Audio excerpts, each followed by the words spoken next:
దేవుడి భూముల్ని ఎవరో వేరే మతస్థులు కాదు, హిందువులే లీజుల పేరుతో తీసుకుని లేదా ఆక్రమించుకుని ఆ పైన ఖాళీ చేయకుండా దోచేసుకుంటున్నారు. దేవుడు సొమ్ముని దోచుకుంటున్నారు. ఇది గుంటూరు జిల్లాలో వెలుగులోకి వచ్చింది. ప్రైవేటు వ్యక్తుల చేతుల్లో 3,300 ఎకరాల భూములు ఉన్నాయట.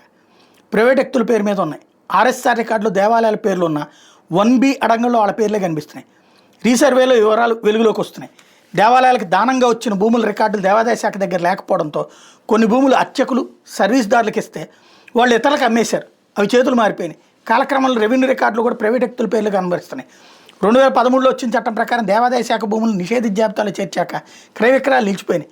ప్రస్తుతం ప్రభుత్వం ఆర్ఎస్ఆర్ రికార్డుల ఆధారంగా రీసర్వే చేస్తుండటంతో ఆలయ భూముల వ్యవహారం బయటకు వస్తుంది. ఆయా దేవాలయాల్లో ఉన్న ప్రాపర్టీ రిజిస్టర్లో వివరాలు నమోదు కాకపోవడంతో అధికారులు దృష్టి సారించలేదు. రీసర్వే రీసెటిల్మెంట్లో రిజిస్టర్లో దేవాలయ భూమి అని ఉన్నట్టు గుర్తించి రీసర్వేలో వాటిని ఆలయ భూములుగా పరిగణిస్తారు.